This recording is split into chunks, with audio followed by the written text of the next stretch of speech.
금요 기도의 제목은 당신 안에 성령 하나님이 계신다는 것을 믿는다면, 만약에 정말 성령님은 하나님이잖아요.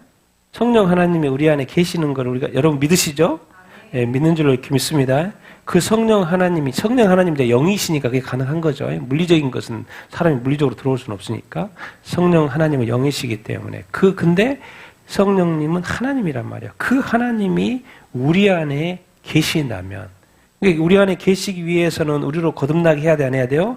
거듭나게 해야 되죠. 새롭게 해야 돼, 안 해야 돼요? 새롭게 해야 되죠. 우리의 지저분한 우리 몸 안에 들어올 수는 없잖아요. 그러니까 우리가 예수를 믿게 하고 의롭게 되어서 다시 영으로 거듭나게 해서 깨끗하게 된 거룩한 상태에서 거룩한 영이신 성령님이 우리 안에 들어오게 되는 거죠. 그러니까 먼저 예수님을 믿어야죠. 예수님으로 말미암아, 믿음으로 말미암아 우리가 의롭게 되니까 그 다음에 성령님이 오시고 이제 우리 안에 거하시는데, 이제 여기서 우리가 2000년 전에 사도들 우리가 부러워하잖아요. 왜? 3년 동안 예수님과 뭐 했으니까? 살았으니까. 동고동락했으니까. 얼마나 놀라운 일이에요. 근데 지금 이 교회 시대는 이제 성령님이 오셔가지고 교회와 성도와 동행하잖아요. 얼마나 엄청난 일이거든요. 근데 그 성령님 우리 안에 어디에 계셔요? 멀리 계시지 않고 우리 안에 계셔요. 아주 가까이. 예수님도 제자들과 같이 동행했던 거죠. 이제 성령님도 우리 안에 같이 가까이서 동행하고 계시죠. 근데 그 성령님이 하나님이요. 그분이 내 안에 계셔. 정말 이것을 진짜로 믿는다면 얼마나 놀라운 일들이, 변화들이 있겠습니까? 많은 것들이 달라질 거예요. 우리의 보는 시각, 세계관, 인생관, 가치관, 이 세상을 바라보는 눈들이 다 달라질 거예요. 생각들이 다 달라질 수밖에 없어요. 그러지 않겠습니까? 성령님이 우리 안에 있는 교회와 신자와 성령님이 없는, 오히려 악령이 있고 또 그냥 자기만 믿고 사는 그 사람하고는 천지 차이일 것입니다. 천지 차이일 거예요. 그렇지 않습니까? 그래서 이 성령 하나님이 우리 안에 계시는데 이것을 우리가 정말 확실하게 믿는다면 많은 변화들이 일어날 수밖에 없을 줄로 믿습니다. 그래서 계속 기도해야 돼요. 성령님이 내 안에 계시다면 내가 성령의 불을 경험하게 하여 주시옵소서. 성령의 임재와 영광을 내가 느끼게 하여 주시옵소서. 성령의 살아계심을 나로 하여금 알게 하여 주시옵소서. 계속 기도해야 돼요. 계속 기도해야 돼요. 성령님이 내 안에 역사하시도록. 그러면 일하시지 않겠습니까? 이런 부분들을 또 오늘 저 기억하고 또 기도했으면 이렇게 좋겠습니다. 우리가 금요일마다 세상의 중요한 일들, 이슈들을 우리가 짚어보면서 정말 이 시대가 정말 때가 때인 만큼 또 이렇게 짚어보고 또 생각해보는 그런 시간을 우리가 갖고 이렇게 있는데요. 자, AI가 점점 더 어디로 투입되고 있어요? 일하는 현장에 투입되고 있어요. 이제 피겨 AI라는 회사에서 만든 로봇이에요. 로봇을 이번에 이제 테스트를 해본 거예요. 테스트를 8시간 로봇 3대를 투입해서, 근데 배터리 형태니까 3대를 통해 가지고 8시간 일을 시켜보고 또 뭐예요? 나중에 24시간 확장한다 그러고 또 몇 시간 택배 분류 해본 거예요? 100시간 택배 분류도 해보는 거예요. 근데 해요, 안 해요? 해요. 점점 더, 여기 밑에 보세요. 이 단어가 놀라워. 이 헬릭스 O2라는 건데요. 로봇 이름이 자기 스스로 보고 뭐하고 판단하고 자기가 스스로 행동해요. 로봇가 뭐예요? 스스로 보고 판단하고 행동한다니까요. 가격도 3,700만 원밖에 안 한대요. 중형차 한 대 가격. 한 대 사고 싶지 않습니까? 3,700만 원? 실제로. 이게 이제 시간이 조금만 지나면 더 정교해질까, 안 정교해질까요? 엄청 정교해지죠. 지금도 이 정도인데, 이제 뭐 택배 분류한 거 보면 버벅거린 것도 이렇게 있긴 한데, 이런 것을 테스트 해봤더니 쉬지 않고 일하더라는 거예요.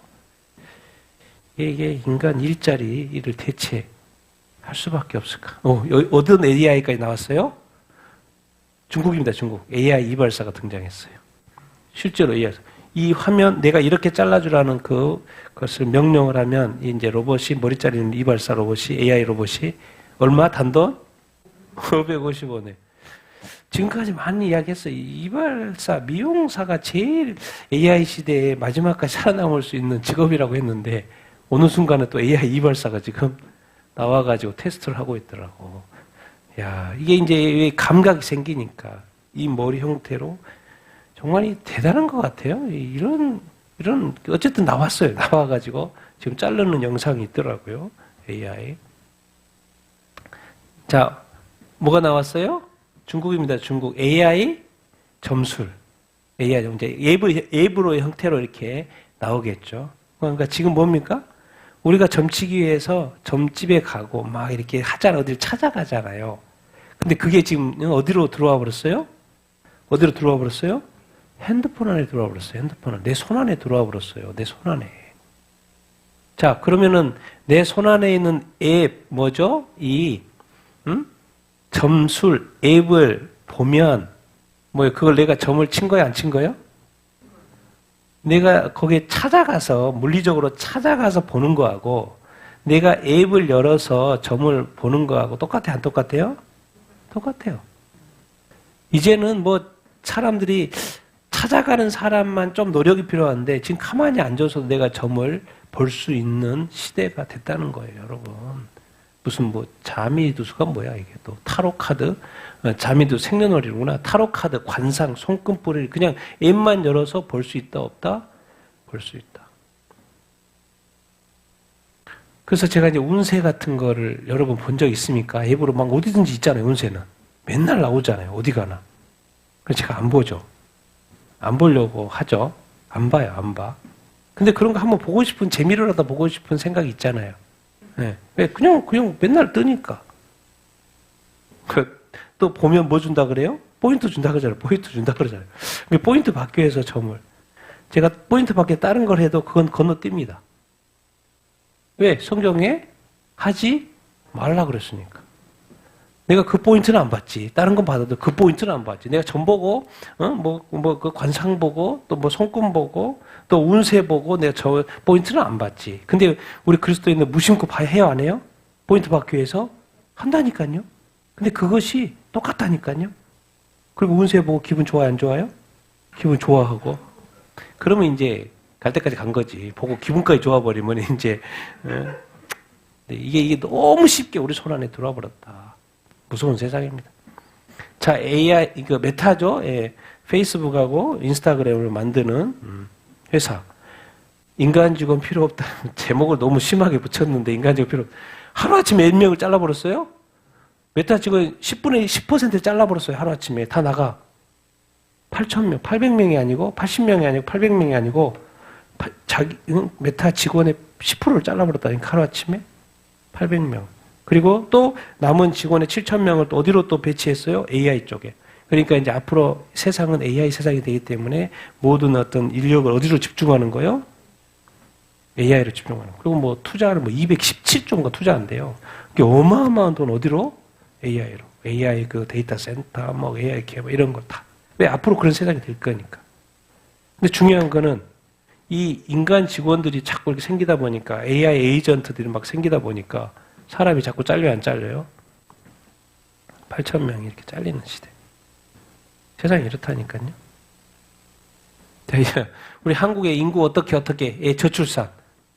이번에 이제 아시아 리더십 컨퍼런스 했잖아요. 거기서, 이제, 한국계 같은데 미국인인데, UCLA 교수님이신데, 뭐가 대체해준다? 인구 절벽? 대안이? 휴머노이드. 이런 세상이 됐어요.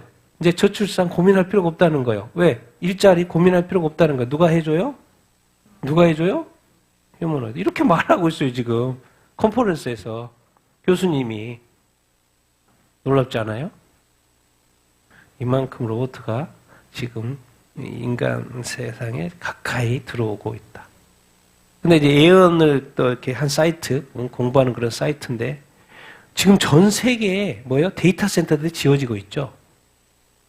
그리고 그 데이터 센터에서 그 회사를 통한, 그 앱을 통한, 그 프로그램을 통한 데이터들이 다 수집이 되죠. 그럼 이게 도대체 왜 그럴까? 알고 봤더니 나중에 이 데이터 센터들의 어떤 집합된 그 데이터들이 어떻게 쓰일까라는 이야기를 생각을 해보는 거예요, 지금. 이거 적그리스도하고 그의 표식이 뭐예요? 666표. 거기에 쓰이기 위해서 데이터 센터. 왜? 모든 어떤 자료들이 지금 뭐가 되고 있어요?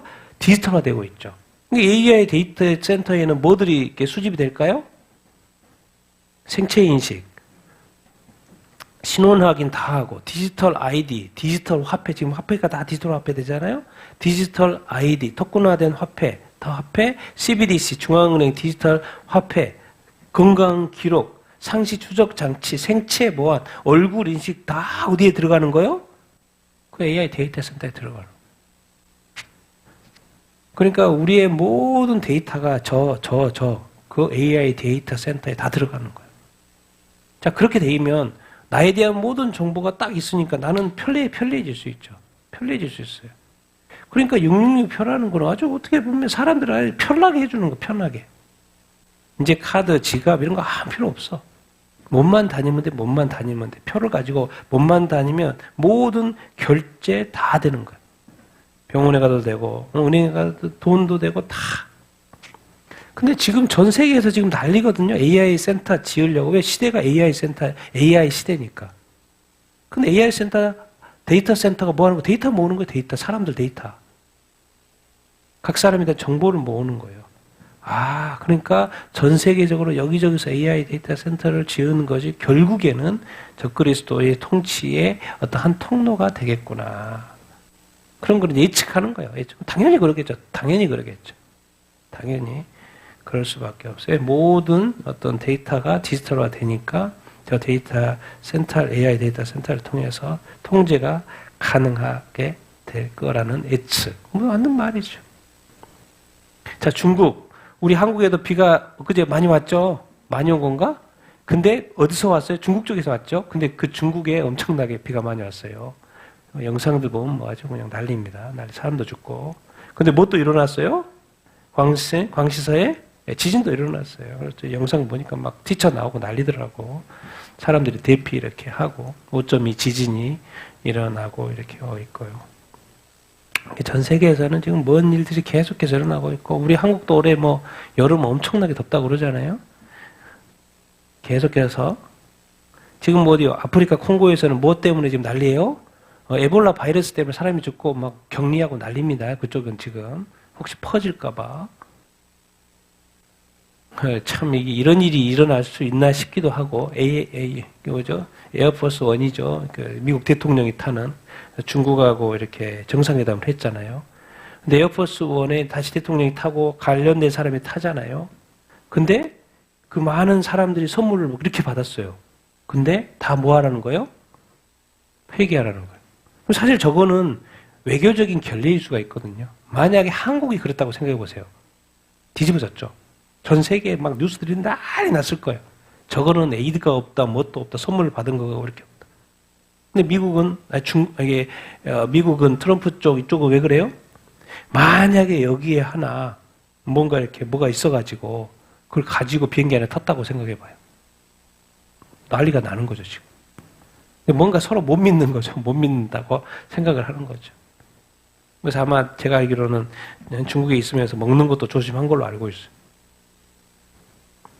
그리고 또 뭐 JD 벤스한테 뭐 또 기록도 남겨놓고 일이 났을 때 뭔가 서로 이렇게 믿지 못하는 그런, 그러니까 뭐요? 다 버리고 타라고, 다 버리고. 그런데 이제 어디서 설명하더라고, 이거 버렸는데 전 세계 뉴스에 아무 뉴스도 안 나와. 중국에서도 아무 말 안 해. 저 큰 외교적인 결례 가지고도 참 이럴 수도 있구나. 그만큼 서로 신뢰를 지금 안 하고 있다. 그런 말이 이렇게 인 것이죠. 중국 스마트 TV, 미국입니다. 미국에서 초당 2회 뭘 해요? 사용자 감시. TV 보고 있는데 그 모든 것이 지금 초당 2회 감시. 근데 놀라운 것은 그 수집된 데이터가 어디로 가요? 중국 본사. 전송이 된다는 거예요. 그래서 이제 이 하이센스가 아마 8에서 12% 점유율을 가지고 있나 봐요. 스마트 TV 시장에. 그래서 중국 법률에 따른 중국 당국의 데이터 공유를 요구하면 따라야 되잖아요. 중국의 문제가 그거예요. 중국의 기업들의 데이터를 요구하면 다 줘야 돼요. 스마트 TV에 탑재된 자동 콘텐츠 인식 뭐 장치가 이렇게 있나 봐요. 그게 초당 2번씩 이렇게 수집을 하나 봐요. 근데 그 수집된 데이터가 중국으로 이렇게 간다. 그런데 그게 이제 자기가 보는 TV니까 이런 것들이 뭐 감지가 어떻게 되는 것인지 사용자 감지가. 무서운 세상이에요. 이거 뭐 TV 보고 있는데 스마트 TV 좋다고 이렇게 보고 있는데 그것이 자기 정보가 빠져나갈 줄은, 자기가 감시될 줄은 생각도 못해. 다 그런 건 아니겠지만 어쨌든 이런 식으로. 그래서 지금 소송이 걸렸어요. 소송이. 독일의 중국 스파이 혐의로 독일인 부부가 잡힌 거예요. 중국이 잡힌 게 아니고 독일인 부부가 뭐 돈을 받았는지 어쨌든 뭐요. 근데 그 사람들 어디에 접근했냐? 항공우주, AI, 컴퓨터 공학 학자들이 의도적으로 접근했다는 거예요. 중국 정보기관 대리 활동을 했다는 것이고, 통역사로 위장해가지고 강연도 하고 막 이렇게. 돈을 얼마나 받았을까? 이런 생각도 그렇게 들어요. 돈을 받으니까 하겠죠. 돈도 안 받고 저렇게 할 일은 없을 테니까. 상상도 안 하는데 돈을 줬으니까 이 정도 하겠죠. 자기 목숨 걸고 하는 거니까. 어쨌든 이렇게 전국에서, 전 세계에서 스파이를 해가지고 정보를 수집하고 있는 모습. 자, 영국이 이제 늦었죠. 이번에 엄청난 영국 사람들이 거리에 나와서 행진을 했습니다. 뭔 집회? 반인 지민 집회. 막 전국이 지금, 영국이 지금 난리잖아요. 무슬림 때문에. 난민자들 때문에. 또 무슬림 때문에 난리잖아요. 그래서 다시 회복하기 원하는 그런 걸로 정말 어마어마한 숫자가. 이제 뭐 들고 있어요, 영국이? 놀랍게도 뭘 들고 있어요? 십자가를 쌓아놓고 막, 그 사람들 들고 막 갔습니다. 이제 아니야. 뭔가 좀 깨닫나? 뭔가 좀 잘못되고 있다는 것을 깨닫나? 그런데 너무 많이 와버렸죠. 그래도 뭔가 사람들이, 뭔가 잘못되고 있다는 것을 깨닫는지, 이민 문제가 이제 단순한 것 같지만 그래도 단순하지가 않습니다. 단순하지가 않아요. 결국 이 난민 문제, 이민 문제, 우리 사회가 다문화, 다종교화 되잖아요. 그 각 사회마다 갈등이 생기잖아요. 그러면 결국 어떻게 할 수밖에 없어요?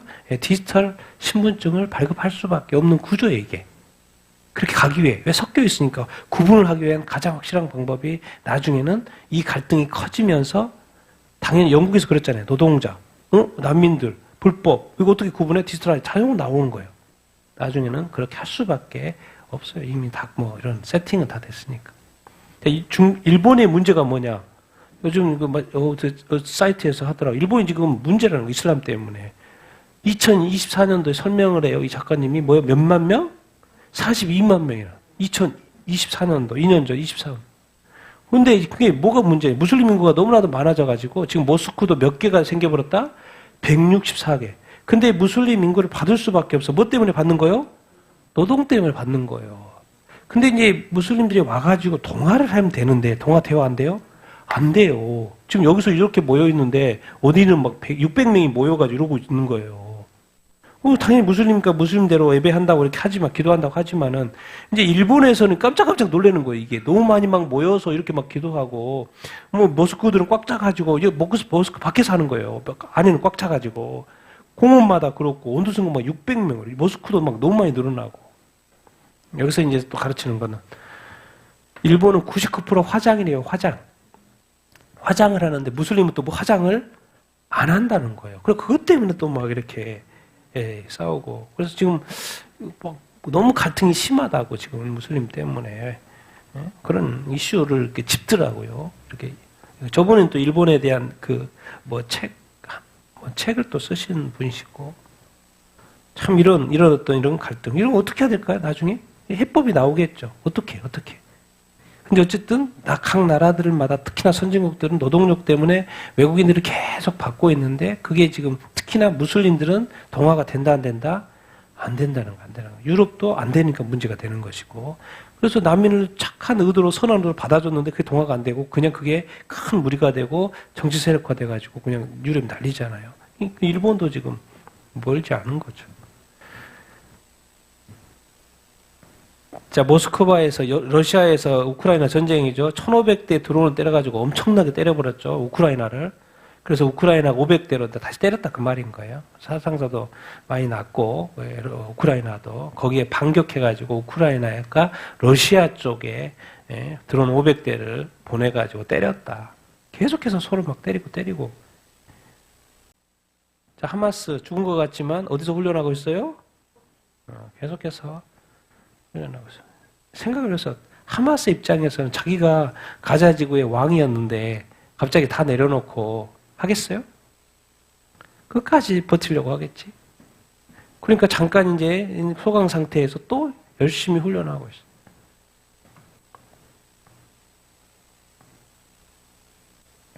지금 이란은 잠깐 계속 시간 끌고 있잖아요. 이 협상 때문에, 핵 협상 때문에 그 사이에 뭐 하고 있어요? 다 지금 회복되고 있다. 그런 뉴스예요. 이스라엘 뉴스, 이스라엘 관련 뉴스입니다. 이스라엘 신문. 결국 중국과 러시아의 도움을 받아가지고 계속해서 군사력이 회복하고 있다. 드론 생산 재개했다. 근데 이번에 이제 미국이 원래 공격을 하려고 그랬죠. 공격하기 몇 시간 전에 멈췄죠. 왜? 협상이 들어가가지고. 그래서 이제 왜 징조가 보였어요? 중동 지역에 수송기들이 빠졌어요. 빠져. 이게 이제 옛날에 이란 타격할 때 그 상황과 똑같았던 거예요. 그리고 뭐요? 이스라엘의 공항에는 엄청난 탄약 수송기들이 들어왔어요. 그 말은 뭔 말이에요? 공격하려고 들어온 거겠죠. 중동에 있는 수송기는 피하고 뭐죠? 이스라엘에는 엄청난 탄약들이 들어오고 딱 이제 공격할 찰나구나라고 생각을 했었는데 갑자기 이렇게 뭐가 된 거예요? 협상. 그래서 이란이 이제 미국이 제안한 것을 이렇게 검토하고 있다는 뉴스가 이렇게 나오고. 근데 조금 있다가 뭐가 나와요? 하메네이가 농축 우라늄을 포기 못 한다고 한 거죠. 결국 이제 미국이 원하는 건 농축 우라늄인데 그걸 포기 못 한다고 그러면은 어떻게? 중국이 이 트럼프가 원하는 거는 뭐예요? 농축 우라늄 확보. 근데 안 해? 그러면 우리가 가서 빼야지 뭐. 이런 식으로 나간다는 거. 이번 주말까지 시간 줄게. 답해라는 거예요. 왜? 때릴 준비 다 됐고. 근데 자꾸 이제 협상이 들어가니까 이게 협상이 뭐 잘 될 수도 있고 안 될 수도 있고. 봐야죠. 이번 주말 지나면 어떤 결과가 이렇게 나올지. 근데 계속해서 농축 우라늄은 포기를 안 하려고 그래요. 포기하면 끝이니까. 핵만 있으면 건드리지 못하는데 이제 조금만 있으면 만들려는데 여기서 포기하기가 아까우니까 계속 못하고 있는 것이죠. 근데 이제 미국도 트럼프도 인내하는 데는 한계가 있겠죠. 그래서 어쨌든 이번 주말까지라고 시간을 이렇게 줬는데 협상이 타결되든지 아니면 뭐 공격을 하든지 어떤 식으로든 뭐 결론이 이렇게 나겠죠. 독일의 반유대주의가 홀로코스트 이후 뭐 어떤 수준이라는 거예요? 유럽의 지금 이 반유대주의가 뭔 말이에요 지금? 결론은 이제 뭘 생각해야 돼요? 유대인들이 유럽에 살기가 쉽지 않다. 독일에 살기가 쉽지 않다. 독일이 바로 홀로코스트 그 지역 아닙니까? 홀로코스트. 히틀러. 그런데 그 독일에 지금 홀로코스트 이후의 최악의 수준이라는 거예요. 이 유대인들에 대한 이 공격. 그러니 뭐 독일에 있는 유대인들은 철수할 수밖에 없겠죠. 알리야할 수밖에 없을 거예요. 그래서 이게 슈나이더 목사님 오래간만에 또 영어로 이제 사이트인데요 올라와 있더라고요. 슈나이더 목사님. Sounding the alarm. 이 경고죠, 경고. The end is near. 이렇게 말해요. 이 세상이 지금 돌아가는 거 보니까 이 슈나이더 목사님, 메시아닉주 예수님을 믿는 유대인들이죠. 라비 목사님이 말해요. 타이틀을 자기가 이렇게 그려. The end is near. 세상의 종말이 가까이 왔다. 쭉 한 30분 강의하는 걸 봤는데 세상에 지금 일 돌아가는 이 모든 일들이 그렇다. 상황들이. 이분은 느끼기에 이렇게 말하고 일반 사람 느끼면 또 틀릴 수도 있죠. 자, 쿠바입니다. 쿠바. 지금 미국이 쿠바에다가 뭘 보냈어요? 니미츠 항모를 보냈어요. 저 잡으려고 그러나? 카스트로 잡으려고 그러나? 그래서 지금 미국 카스트로를 또 했어요. 전격적으로 기소했죠. 기소했어요. 제가 다음 화면에 뭐 어떻게 기소했는지 나오는데, 뭐죠? 여기 1996년도 사건. 쿠바 망명단체 항공기 격추를 했어요. 그래서 쿠바에 미국이 4명이 죽었어요. 미국인 죽은 거죠. 그러니까 4명이 죽은 거에 대한 체포. 여기서 이제 한 거니까. 그리고 이제 뭐 항공기 파괴와 4건의 살인 사건 추가 혐의가 있다. 그래서 이번에 카스토를 저기를 했어요. 기소를 전격 기소했어요. 기소한다는 말은 뭐 잡는다 그 말인 거겠죠. 그래서 뭘 보낸 거예요? 뭘 보냈어요? 항공모함을 보낸 거예요. 니미츠 항공모함에. 그래서 이제 다른 기사에 보면은 5월 20일 딱 기소를 했는데 기소한 날이 뭐냐면 쿠바가 미국으로부터 독립한 날이에요. 미국의 독립한 날. 이렇게 그렇게 기소를 이렇게 했어요. 그래서 쿠바 앞바다에 항목을 띄웠는데 이제 1990년 사건, 구출 항공 소속 항공기 2대가 쿠바군에 격추돼 가지고 미국 시민권자 4명이 이제 죽은 걸로 인해서 그때 국방장관이 누구였냐? 지금 라울 카스트로가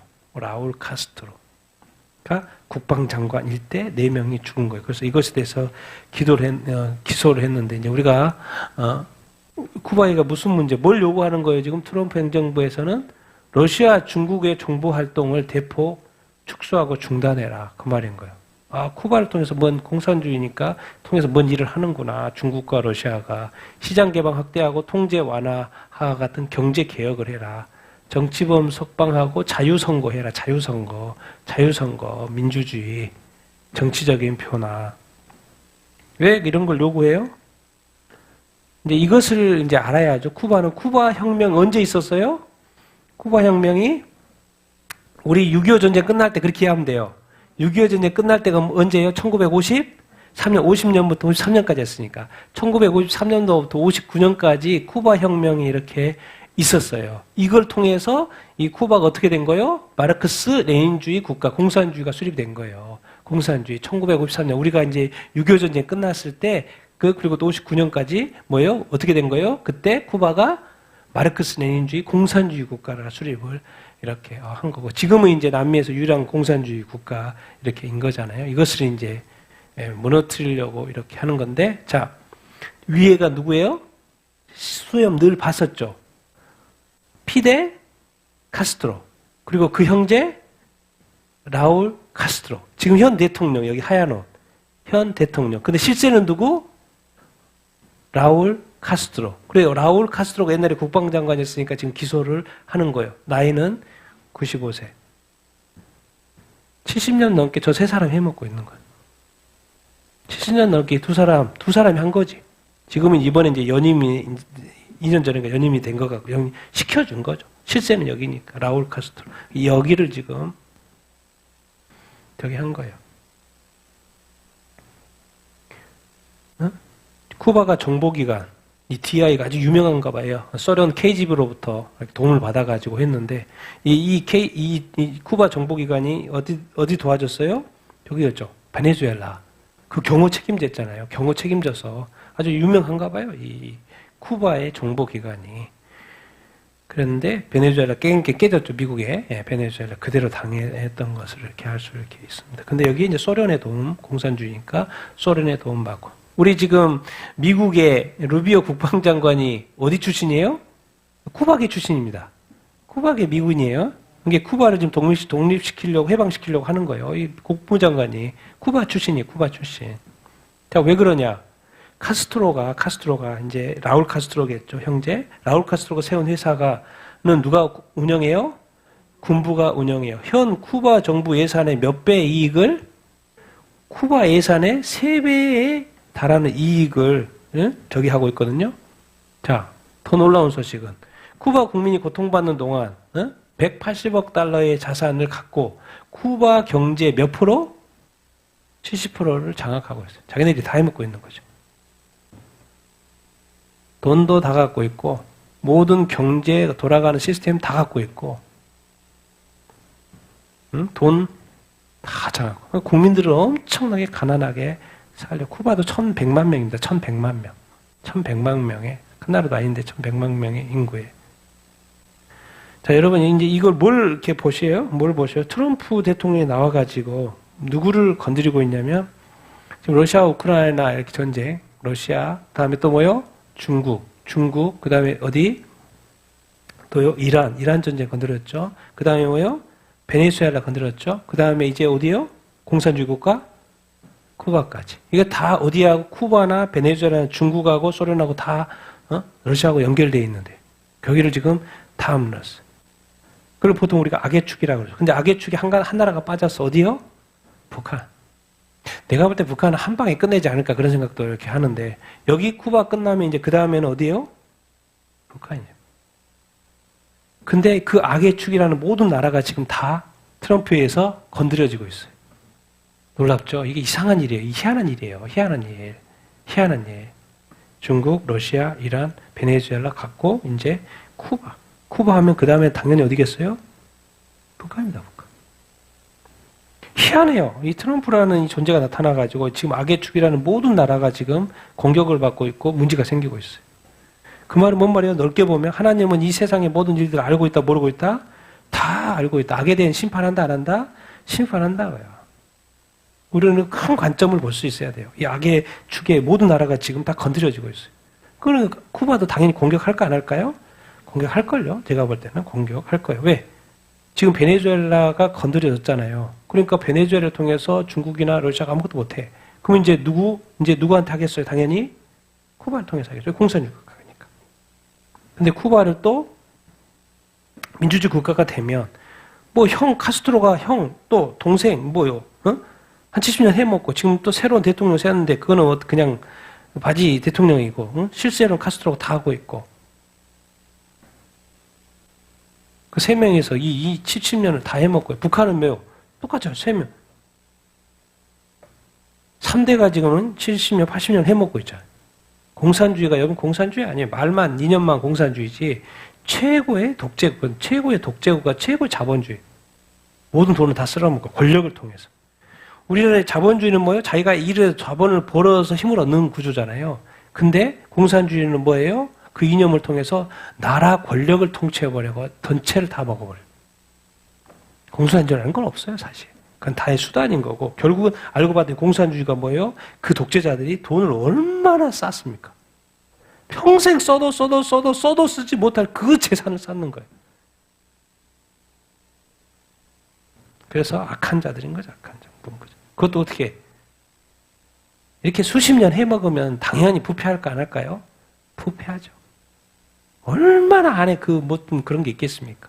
얼마나 또 그 반정부 인사들에 대한 처형과 감금과 이런 것들이 있겠습니까?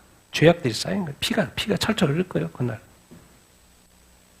근데 하나님은 다 보고 계셨고 이제 긴 시간 동안에 다 건드리고 있잖아요. 다 불안하고 걱정하고 염려하게 지금 만들고 있잖아요. 지금까지는 자유, 행복, 자기가 하고 싶은 모든 거 다 했는데 이제는 불안. 그런 시대예요, 지금. 큰 그림을 보고 이제 마지막 남은 게 북한, 쿠바를 아마 치게 되면 북한이지 않을까. 여러분 정말 놀라운 일들이 유럽에서 또 일어났어요. 폴란드가 동성결혼을 공식 15일입니다. 엊그제 15일. 유럽은 유럽이 뭐 27개국에 지금 16개국가가 이미 동성교를 합법화돼 큰 나라들은 다 동성교를 합법화됐는데 뭐 폴란드도 엄청 큰 나라죠. 근데 이번에 동성결혼을 뭐예요? 공식 인정을 했어요. 근데 유럽은 이 큰 나라들이 다 이제 동성결혼 합법화했기 때문에 이제 돌이킬 수 없는 나라가 유럽이 되어버린 것이 아닌가 그런 생각이 이렇게요 들어요. 정말 어떻게 이렇게까지 갈 수 있나? 어떻게 이렇게까지 갈 수 있나? 폴란드까지. 자, 이탈리아. 하여튼간 이탈리아 보십시오. 4살 아동이에요. 근데 지금 4살 아동이 누구의 어떤 아들로 있었냐면은 뭐죠? 동성결혼한 남성 두 커플의 어떤 아들로 이렇게 있었죠. 근데 어떻게 이 아이가 생겼지? 그 중에 한 사람이 또 여자친구가 있었는지 여자친구를 통해서 난 자녀인 거예요. 그래서 동성 커플 아들 안에 그 자녀가 이렇게 있었는데 그 자녀가 또 다른 남성한테 입양이 된 거예요. 그러면 도대체 그러면 입양이 됐으니까 그 얘는 그쪽 자녀가 된 거잖아요. 근데 법원에서 이제 무슨 판결한 거예요? 부모를 셋 다 인정해 준 거예요. 그러니까 그 입양된 부모도 부모를 인정해주고 그 전에 동성 커플 부부도 남성 두 사람도 뭐의 법적 부모로 인정해준 판결을 한 거예요. 완전 복잡해요. 이게 도대체 부모의 개념들이 어떻게 지금 막 완전 섞이고 있고 내가 볼 때 얘가 커서 엄청난 혼란이 있을 것 같아요. 엄마는 또 다른 사람이었고 또 자란 데는 또 뭐요? 두 남성이었고 또 입양은 또 다른 사람한테 가 있고 이거 얘가 견딜까? 이 사고를 커서 나의 존재의 어떤 정체성에 대해서. 근데 이거를 또 법원에서 또 인정을 해줘 부모로. 그럼 얘는 나중에 커서 이 부모도 인정을 해주고. 와, 이거 어떻게 해야 되나? 이게 참 복잡해지고 있다, 세상이 지금. 자, 헝가리가 되게 좋았죠. 대통령은 막 어떻게, 남자와 여자 성만 인정하고. 그런데 이번에 지금 정권이 또 바뀌나 봐요. 신정부 출범을 이렇게 해요. 그래서 16년간 헝가리 이끌었던 빅토르 오르반 전 총리. 전 총리는 뭐예요? 이 기독교적인 관점에서 다스렸어요. 그래서 동성 이런 거 다 인정하지 않고. 그런데 이번에 새 총리, 저르라는 새 총리. 새 총리가 됐는데, 뭐에 이제? 기독교가 염려해 안 해요? 기독교인들이 염려해요. 왜? 왜요? 지금 하여튼 이유가 문제인 것 같아요. 이유에 지속적인 압박이 있었다는 거예요. 야, 우리는 다 동성교를 합법화했는데 너희들도 좀 가족 개념 좀 확장하고 기본권을 확대해주고 가족가치 관련 정책 좀 완화해줘. 근데 지금까지 16년 동안은 그걸 거부했는데 이번에 새 정부 새 총리 자, 공교육 분야의 LGBT 친화 성향 인사를 임명할 거고 헝가리 최초의 24시간 LGBTQ 방송 채널 승인을 추진하고 있다는 거예요. 그 말이 뭔 말이에요? 이제 EU가 원하는 대로 헝가리도 그렇게 지금까지 버텨왔지만 또 대통령도 그런 것 같은데 이제 새 총리가 되면 헝가리도 이제 그렇게 되지 않을까? 그렇게 되는 게 아니라 되지 않을까? 그렇게 될 수밖에 없겠죠. 그래서 기독교가 여기 이제 신정부 출범하면 성경적 가치, 법률 흔들리겠구나. 유럽이 지금 다 가고 있어요. 지금 버티고 있는 것도 이제 정부가 새로 바뀌면서 와, 이게 어떻게 이럴 수 있지? 어떻게 이럴 수 있지? 왜 사람들의 사고가 그렇게 돼버리지? 나는 아직도 이해를 못 하겠어요. 근데 지금 미국만 거꾸로 가고 있어요. 미국은 뭐죠? 건국 250주년 그 재헌신 행사예요. 목사님이 나와서 이제 설교하는 건데 뭘 말해요? 국가적 회개. 또 뭐 어디로 가자고? 어디로 회개하자고? 성경적인 가치로 회개하자고. 지금 유럽은 다 어디로 가고 있어요? 세상 가치로 다 회개하고 있어요. 처음에는 다 성경적인 가치관이었는데 지금은 다 세상 가치로 회개하고 있는데 희한하게 지금 미국만 국가적으로 회개합시다. 개인이 아니라 국가적인 회개. 또 뭘 외쳐요? 성경적 가치로 회개. 왜 미국은 뭐가 있어요? 개신교 국가인데다 복음주의가 또 세기 때문에. 이런 나라가 어디가 있어요? 요즘 같은 나라에. 없어요.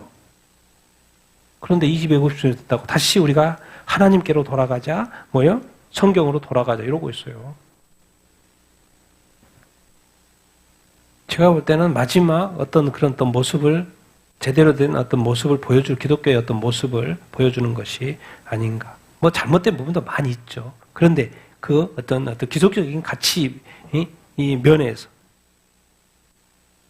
자, 미국의 부모 29%만 자녀와 함께 뭐예요? 기도한다. 기도 관련해서 이렇게 통계가 이렇게 나왔다. 성경과 부모 역할에 대한 어떤 자료 보고서가 이렇게 나와서요. 미국 부모들의 영적 습관과 교회의 경험. 그래서 자녀들과 기도하는 부분을 다루더라고요. 미국 부모 가운데 자녀와 함께 매일 기도한다 몇 프로? 16. 자주 기도한다 몇 프로? 13%. 그럼 합치면 몇 프로? 29. 29%가 자녀들과 자주 기도한다는 것이고 21%는 가끔 15%는 드물게 35%는 전혀 하지 않아요. 애들하고 더 이상 기도하지 않아요. 옛날에 이제 영화 보고 그림 보면은 자녀들하고 왜냐면 미국 같은 경우 부모 방 따로 있으니까 딱 이렇게 기도 장면 나오잖아요. 자녀들하고 같이 기도하는 그런 장면 많이 봤죠. 그런 그림 많이 봤잖아요. 근데 지금은 별로 안 한다는 거예요. 별로 안 한다. 그러니 당연히 자녀들에 대한 기독교적인 또 기도에 대한 이런 관점들이 많이 흐트러지겠죠. 그러잖아요. 자, 여기 보면 이제 그럴 수밖에 이렇게 없는 게, 자, 월 1회 이상 교회에 출석하며 자신의 신앙을 매우 중요하다고 하는 크리스찬의 그룹을 뭐라고 표현했냐면 실천적 크리스찬이라고 그러다. 실천적 크리스찬. 근데 이런 실천적인 크리스찬들은 이런 부모들인 경우에는 75%가 자녀와 자주 혹은 매일 뭐 한다? 기도한다. 그러니까 앞에는 지금 전체로는 29%인데 실천적인 그리스도인들은 매일 일주일에 한 번씩 교회 가고 기독교 신앙을 중요하게 여긴 사람들의 72%는 기도한다는 거예요. 뭔 말인지 이해했죠? 전체로는 29%인데 교회에 자주 잘 다니는 사람의 70%는 매일 자주 기도한다는 것이라는 것을 이렇게 알 수 있어요. 자, 그 다음 통계. 부모 중 매일 성경을 읽는다 몇 프로? 5%. 자주 읽는다 몇 프로? 그 프로. 합치면 몇 프로? 14%밖에 안 된다. 이미 부모조차도 뭘 안 읽어요? 성경을 안 읽어. 이미 14%밖에 안 해요. 그러니 부모들 안에 기독교적인 가치관이 흐려질까 안 흐려질까요? 흐려지죠. 그러니까 이게 자녀하고 성경 보고 기도하는 것이 또 점점 더 안해지겠죠. 그러니까 이게 나눠졌어요. 자, 세 개로 나눠졌다. 실천적인 기독교인. 자녀와 자주 혹은 매일 성경을 읽는 실천적인 기독교인 부모는 몇 프로? 45%. 일반적인 기도, 또 캐주얼 그리스도인들이라고 표현을 하고 있다고. 몇 프로? 15%. 또 명목상의 기독교인 몇 프로? 10%. 명목상의 기독교는 자기는 그리스도인이라고 교회 안 나간 사람 같고, 캐주얼 일반적인 그리스도인들은 왔다 갔다 하는 사람 같고, 실천적인 매주 한 번씩 교회 가는 사람은 45%. 그러니까 일반적인 기독교인들은 그래도 가끔씩은 교회 가는 것 같고, 그런데 이 실천적인 매일 한 번, 일주일에 한 번씩 교회 가는 그런 사람들이 또 성경도 자녀와 함께 본다. 기도도 하고 저기도 하고. 그러니까 부모에게 좋은 습관이 있어야 되겠죠. 성경 읽는 습관, 또 무슨 습관? 기도하는 습관. 자기가 읽고 자기가 기도하니까 또 자녀들하고도 함께 해야 되고, 그리고 자녀들이 또 그걸 보면서 자기가 기독교적인 어떤 습관이 뭔지를 이렇게 보게 되고, 우리 교회 같은 경우는 또 뭐예요? 감사하는 거 하잖아요. 감사. 그런 것들도 이렇게 습관화 이렇게 하고, 토요일 저녁 감사하잖아요. 그런 것도 이렇게 하고, 그런 거. 결국 부모들에게서 자꾸 빵꾸가 나니까 자녀들에게도 그런다. 알 수가 있고. 자, 우리나라 잠깐 이야기 또 북한 탈북 이번에 기사가 짐승 14마리. 이게 뭔 말이야? 탈북 여성들의 이제 기사가 이렇게 이렇게 있어요. 이게 뭔 말이냐면 중국 내 인권 유린 그리고 북송 이후에 참혹한 처벌 실태에 대한 어떤 기사가 이렇게 나왔어요. 이제 중국에 탈북 여성들이 많은데 그게 이제 북송이 됐을 때 어떤 경험을 이렇게 하게 되는 건가. 또 중국 내에서 인권 유린. 그래서 자기가 들었다는 거예요. 중국에서 또 어떤 사람, 이분은 대단한 것 같아. 중국에서 14차례나 북송이 됐대. 잡혀가면 다시 돌아가, 잡혀가면 나오고 다쳐. 당시 간수들이 탈북민 14명이 이송해 왔는데 그들을 사람이라고 표현하지 않고 뭐라고 왔다고 해요? 짐승 14마리 잡아왔다고 말한다. 짐승 14마리. 사람 취급을 하지 않는다는 거죠. 북한 정권은 인권과 자유가 말살된 뭐라고 표현하고 있어요? 그들이 말하는 거예요. 생지옥이라고. 생지옥. 북한은 뭐예요 지금? 지옥 그 자체. 왜 1인 국가니까. 김정은 1인 국가니까. 그 가족들하고 그 공산 당원들하고만 자유가 있지. 나머지에게는 이동의 자유도 없고 생지옥이라는 말. 특히나 또 잡혀갔으면 더 그러겠죠. 북한의 지하 감옥과 수감시설에 갇힌 동포들. 아침부터 일어나면 매질, 고문, 뼈를 깎는 배고픔. 이게 지금 북한의 현실이라고 좀 말을 하고 있죠. 그들이 겪었고. 근데 북한은 이런 상황을 보면서 북한이 빨리 무너져라고, 김정은 빨리 정권 무너지라고 기도해야 돼, 안 해야 돼요? 기도해야 되죠. 구파. 자기 두 형제가 그 몇십 년을 다 해먹고, 돈은 다 가져가고, 물러나야죠. 왜 거기에 있어? 비참한 경제 난 속에 결국은 북한에서는 아무것도 돈벌이가 없으니까 중국으로 나올 수밖에 없다는 거죠. 중국으로 탈북한다는 거야. 근데 브로커에 오면 브로커들이 다 일단 넘겨버려요. 농촌 지역 남자들은 결혼 못하니까 남자한테 넘겨버린다는 거야. 돈 주고 파는 거죠. 그럼 가면 폭력과 성착취. 신분 없는 또 어머니, 밑에서 태어난 이 아들은 또 어떻게 국적도 지적하지 못하고 그런 어려움이 있다는 거예요. 그래서 강제 북송된 그 녀석들, 강제 북송된 녀석들, 강제 낙태시키고 주사제로 태아 죽이고 이런 것을 다 경험할 수밖에 없는, 실제로 경험했고, 경험하고 지금도 그러고 있다는 거예요. 그러니까 중국에서 강제 북송되는 걸 막아야 돼, 안 막아야 돼요? 막아야 돼요, 막아야 돼요. 시위해야 돼요. 계속 시위하지 않아요? 시위해야 돼요. 가면 이런 걸 당하니까. 근데 이제, 그 탈북민이 중국 땅에서 사선을 헤매는 탈북 동포가 몇 명이나 된다는 거요? 30만 명이나 된대. 이렇게 많은 거예요. 30만 명. 근데 지금 우리가 지금 북한에서 두 국가론 이야기하고 우리 한국도 두 국가론 이야기하잖아요. 근데 그게 이제 뭐가 문제냐면 이스라엘 입장에서는 탈북민의 입장에서는 한국으로 들어올 수 있는 법적 근거가 사라진다는 거예요. 두 국가가 돼버리니까. 그럼 탈북이라는 게 말이 안 되는 거죠. 그렇죠? 왜? 우리는 한 국가니까 북한을 탈북해도 아무 문제가 없죠. 국민으로 받아주고. 근데 국가 대 국가가 돼버리면 탈북하는 게 이게 문제가 되고 받아주는 게 문제가 돼버리죠. 왜 탈북한 사람을 받아줘? 법적으로 문제가 돼버리는 거죠.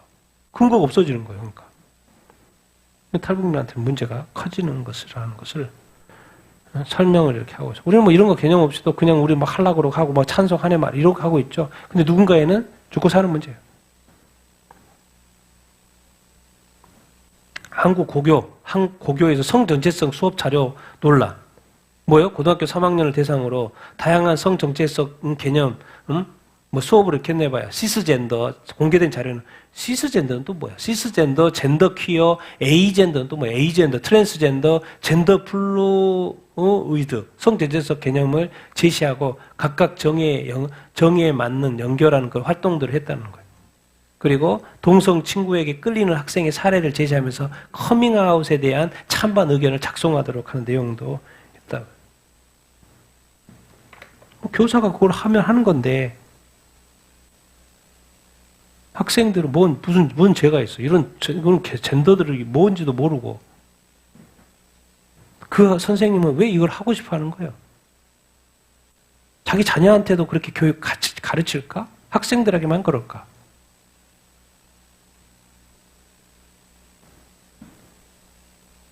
기독교 유언제 96.3% 기독교 가치를 드러내는 교육감 당연하죠. 이제 6월 3일 날 지방선거 때 교육감 가치 선출 하는데 당연히 당을 떠나서 기독교 가치관을 흐리는데 교육감 뽑으면 안 되죠. 그럼 배도죠, 배도. 정확히 봐야죠, 그러니까. 당을 떠나서 기독교 가치관을 추구하는지 추구하지 않는지 봐야죠. 근데 기독교 가치관을 반대하는데 그거를 찍는다. 그럼 우리가 요즘 성경적으로 배도죠. 배신, 배도. 그럼 그러니까 당연히 기독교 유권자 96.3%는 당연히 기독교 가치를 드러내는 교육감을 찍어야죠. 자, 이제 이분이 하도 한탄하는 글을 올려가지고 제가 나온 거예요. 자기가 이석연, 국민통합위원장이에요. 이석연 국민통합위원장. 자기가 40년 공직생활에 이런 무례는 처음이다. 누구한테 당한 거예요? 청와대 행정관한테. 이분은 이 통합위원장급은 어디냐면 부총리급이에요. 부총리급. 근데 청와대 행정관 이래라 저래라 해가지고. 근데 그것도 반발하는 기사예요. 그게 말이 틀리다는 거. 그쪽에서 말하는 게 틀리다는 거. 행정관이 말하는 것도 틀리다고 반발하고 그런 내용이에요. 뭔 말이야? 질서가 없어. 무슨 권력입니까? 청와대는 청와대고 국가 권력은 뭐예요? 국민을 섬기라고 있는 봉사자죠. 권력자라는 게. 나라를 위하고 국민을 위하고. 근데 자기가 40년 동안 공직생활을 했는데 이런 건 처음이라는 거예요. 오직 한탄해서 글을 쓰고 이런 기사가 나오고 또 대통령 앞에 가서 한마디 했다고 그러더라고. 다른 기사. 최근에서. 질서가 다 무너지고 있는. 자, 중국에요. 6월 3일에 지방선거 이제 얼마 안 남았죠? 그것에 대한 글이 올라와 있어요. 육상 지방선거 지역별 이름 다 퍼센티지가 다 나와 있어요. 그리고 14곳에서 여기 14곳 있죠? 14곳에서 뭐가 있냐면 저기도 있어요. 보궐선거도 있어요. 국회의원 보궐선거. 그것까지 다 나와 있어요. 결론 딱 보니까 민주당이 14명 당선, 또 저기는 2명 당선, 국힘도 이런 이제 세팅값이 다 나와 있어. 이게 이제 표현을 세팅값이라 하는데 뭔지 모르겠는데 어쨌든 중국 사람들이 이런 걸 공유해가지고 있는 거예요, 지금. 이게 뭐지? 그래, 기사가 올라가 있길래. 그리고 MBC. 충남지사 TV 토론에서 국힘, 김태희 의원 모두 발언 뭐 해버렸어요? 통편집 삭제해버렸어요. 모두 발언 있고 그 다음에 공약 발표를 하는 건데 다른 당은 다 해주고 여기는 지금 이게 뭐예요? 비슷비슷하거든요, 지금. 근데 일본 그 모든 말 하는 거를 없애고 그냥 공약 발표를 바로 넘어갔어요. 근데 그걸 나중에 알게 된 거죠. 근데 MBC 측은 뭐라 그래요? 단순 기술적 사고 끝. 그래서 이제 신고한다고. 이렇게 공정하지 않는 이런 어떤 선거를 하면 안 되고, 부정선거를 하면 안 되고, 중국에서 무슨 세팅값을 저러고 있고, 그럼 나라에서 저런 게 나오고 있으면 국가에서 뭐 해야 돼요? 컴플레인 걸어야죠. 추적해야죠. 그리고 저 사람 잡아야죠. 장난을 하는 것인지 또 확인해야 되고. 그런 식이 원래적인 반응이죠. 근데 뭐 방송사가 저렇게 의도적인지 아닌지 뭐 당연히 의도가 아니라고 그러니까 신고하겠죠. 당연히 조사를 해야죠. 자, 10대 83%가 뭐가 없어요? 답이 없어요. 답이 없어 지금 요즘에. 10대들이 종교가 없어. 10명 중에 2명은. 10대들 대할 때 잘 대해야 돼요. 대부분 종교가 없어요. 그 중에 그래도 개신교가 몇 프로예요? 그 중에서 그 얼마 안 되는 것 중에서 그래도 개신교가 제일 많아요. 12%, 천주교 3%, 불교 2%. 거의 다 또 개신교에 또 보면. 성인들 가운데 뭐 통계, 성인들 가운데 개신교가 제일 많아요. 불교 그 다음에 천주교가 6%. 한국은 개신교까죠. 개신교가. 근데 어디가 없다는 거예요? 10대에게. 10대에게. 이게 큰일이죠. 자녀 세대에 이렇게. 왜 이렇게 자녀 세대들이 종교를 떠나버렸을까? 기독교, 개신교. 자, 또 다른 신문. 기독교 신앙이 교회 중심에서 어디 중심으로 가고 있다는 거예요? 개인 중심으로 가고 있다는 거예요.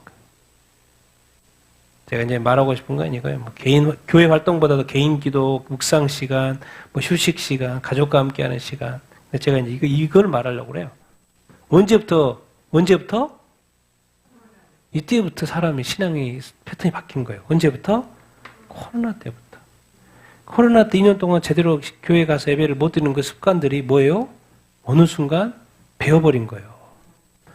교회 공동체라는 걸 자기가 가서 지켜야 되는데 자기가 안 가버리는 거예요. 그리고 개인 신앙으로 막 가버리는 거예요. 개인 영성 관리로 가버리는 게 좋은 게 아니죠.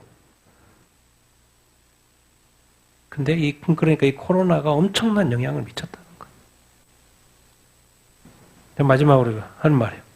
김영훈 형제 알죠? IQ, 전 세계 IQ 276. 근데 요즘 단어를 뭐 어떻게 쓰냐면은, 나 놀라워요. 이거, 뭐요? 파이널 워닝이라, 파이널 워닝.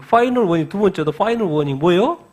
마지막 경고예요, 마지막 경고. 근데 내용이 살벌해요.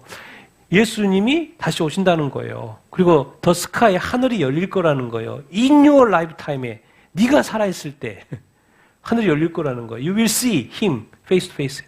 너가 그 예수님 다시 오실 그 주님을 다시 얼굴 대 얼굴로 볼 거야. 100% 내가 확신해. 마지막 원인. 가장 최근에 마지막 원인. 뭐래요? 애프터 라이프는 뭐예요? 사후세계. 사후세계가 리얼, 진짜다. 헬, 지옥도 진짜다. repent, 회개해라.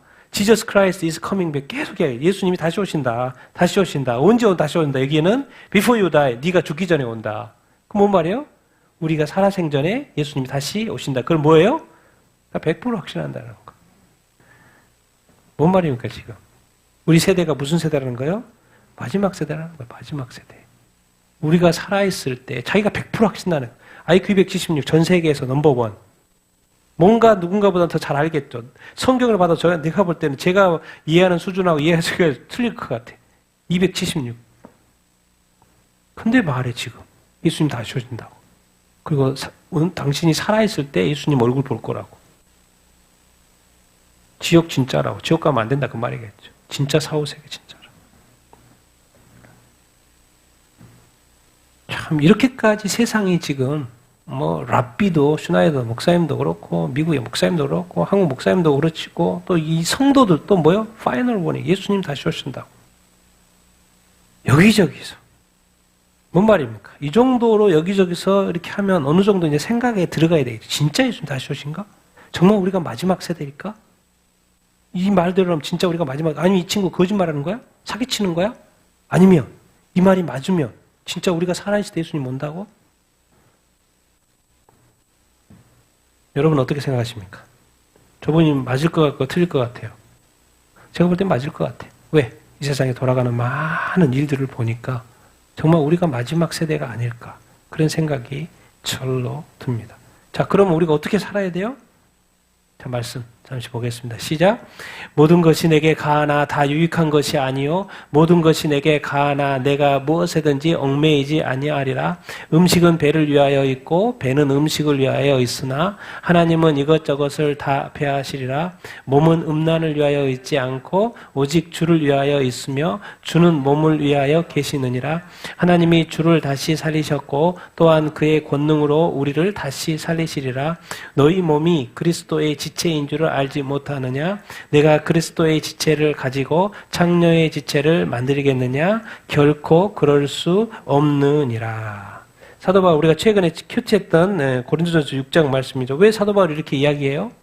왜 자꾸 막 음란 그리스도 지체 이야기해요? 우리 몸을 강조한 이유가 있어요. 그 당시에 고린도 상황이 그래요. 뭐가 심했다는 거요? 음행의 죄가 장난이 아닌 거예요. 그 도시도 장난이 아닌데 그 음행의 죄가 어디까지 들어와 버렸다는 거예요? 교회까지 들어와 가지고 난리라는 거예요. 그런데 교회 안에서 음행의 죄를 짓는 자에 대해서 또 처리도 안 해. 그것도 그대로 놔둬. 이 문제를 지금 이야기했던 거잖아요. 고린도 이렇게 계속 음행 이야기를 하는 거예요. 그러니까 너무 심해. 그러니까 세상에 있는 그 악한 그 일들이 교회 내에 그대로 이루어지고 있는데 또 치리도 안 해. 그 이야기를 이렇게 하는 거예요. 그러면서 말하는 거예요. 야, 그 음행이라는 건 이제 여기서는 이제 음행, 뭐 결혼 이야기 나오잖아요. 성도의 몸은 누가 연결돼 있다는 거예요? 누가 연결돼 있어요? 주님과 연결돼 있어요. 너희 몸은 뭐에다 누구의 지체? 그리스도의 지체라는 거. 그리스도의 지체. 너는 누구와 지금 연결돼 있어? 그리스도 예수와. 우리 지체의 몸은 머리는 누구예요? 예수님이잖아요. 우리는 또 몸이잖아요. 그럼 이거를 어떻게 생각해? 이걸 좀 더 와닿게. 예수님에게는 지체라고 표현을 이렇게 했는데, 자, 그 다음 말씀. 또 성령의 전. 같이 읽겠습니다. 창녀와 합하는 자는 그와 한 몸인 줄을 알지 못하느냐? 이랬을 때 둘이 한 육체가 된다 하셨나니 주와 합하는 자는 한 영이니라. 음행을 피하라. 사람이 범하는 죄마다 몸 밖에 있거니와 음행하는 자는 자기 몸에 죄를 범하느니라. 너희 몸은 너희가 하나님께로부터 받은 바 너희 가운데 계신 성령의 전인 줄을 알지 못하느냐? 너희는 너희 자신의 것이 아니라 값으로 산 것이 되었으니 그런즉 너희 몸으로 하나님께 영광을 돌리라. 아멘. 우리 몸을 함부로 사용하면 안 된다는 것을 말하고 있는 거예요. 자, 창녀는 당연히 사람이죠. 그래서 창녀와 합하는 자는 뭐예요? 몸이라고 표현한 거고. 근데 예수님하고 합하는 거는 뭐라고 표현해요? 몸이 아니고 영이라는 거예요. 영이라는 거예요. 창녀는 당연히 사람이니까, 사람 대 사람이니까 몸이라는 거고. 그리고 주와 합한 자는 한 영이다. 근데 예수님을 믿는다는 건 뭐라는 거예요? 지금 영적인 존재라는 것이라는 것을 우리가 늘 기억해야 한다. 음행이 왜 이렇게 문제가 크냐? 사람이 범하는 죄보다 몸 밖에 있거니와 음행하는 자 자기 몸의 죄를 범하느니라. 왜 이게 자기 몸의 죄를 범한다는 표현을 쓰고 있어요? 그 몸이 뭐예요? 성령의 존인데 자기 몸의 죄를 지어버리면 이거 일 나는 거죠. 일 나는 거죠. 성령님을 뭐하게 하는 거예요? 욕되게 하는 거죠. 욕되게 하는 거죠. 말하는 거예요. 음행이 왜 이렇게 한 게, 이 세상에서는 그 음행의 죄를 짓기 쉽잖아요. 불륜도 많고, 뭣도 많고, 뭣도 많잖아요. 그런 죄들이 왜 이렇게 심각하냐? 엄청나게 심각하냐? 우리 안에 누가 계셔요? 성령이 계시는데 몸에다가 죄를 지어버리면 끝나는 거죠. 끝나는 거죠. 성령님 쫓아내는 거죠. 내 몸에서. 우리 몸에서. 그걸 지금 지적하는 거예요. 이게 얼마나 심각한 건지 아니? 그러니까 그 다음에 그 7장인가 결혼 이야기할 때 결혼해라. 못할 것 같아도 결혼해라. 막 그렇게 말하는 거예요. 왜? 우리 안에 누가 계시니까? 성령이 있으니까 그걸 늘 인식하면서 살아. 우리는 그리스도의 지체일 뿐만 아니라 이제 뭐의 성령의 전이라는 거예요. 이게 엄청난 사실이라는 거예요. 우리 안에 하나님이 계시다라는 거예요. 성령님이 계시다라는 거예요. 근데 우리가 함부로 몸을 그렇게 음행하거나 이렇게 하면 안 된다고 지금 이것을 강조하고 있는 거예요. 너희 몸은 사실 좀 더 구체적으로 말해볼까? 예수님이 피값으로 너 산 거야. 네 거 아니야. 근데 왜 네 마음대로 살아? 네 몸을 어디로? 누구한테 영광을 돌리라? 하나님께 영광을 돌리라. 누구 안에서? 성령 안에서. 그러니까 우리 몸은 주와 합하고 예수님하고 합하고 누구 안에서? 성령 안에서 누구한테 영광을 돌려요? 하나님한테 영광을 돌려요. 여러분 지금 삼위일체 하나님이에요. 삼위일체 하나님. 내 몸과 관련해서 누구하고 연결되는 거예요? 삼위일체 하나님, 삼위일체 하나님. 우리가 지금 얼마나 귀한 존재고 예수님을 믿고 우리가 거듭나서 성령으로 거듭나서 의롭게 되어서 정말 우리가 산다는 이것이 얼마나 우리 몸이 얼마나 귀한 존재인지 삼위일체 하나님과 함께 한다니까요. 주님과 합하고 뭐요? 합하여서 한 영이 되고 이제 성령님이 우리 안에 거하시는 그 성령의 전이 되고 그러면 당연히 주와 합하고 성령 안에서 우리가 살면 당연히 누구를 위해 살까요? 하나님의 영광을 위해서 살아야죠. 난 여러분들이 하나님의 영광을 위해 사는 여러분 다 되기를 예수님의 이름으로 축원드립니다. 그래야 되는데 우리가 어떻게 지금 고린도 교회가 뭐예요? 세상이 지하가 지금 합하고 있잖아. 그러면 당연히 성령을 근심케 하는 거고 성령님 떠나라는 이야기지. 성령님 떠나라는 이야기지. 오히려 성령 안에 있다면 무슨 열매를 맺어야 돼?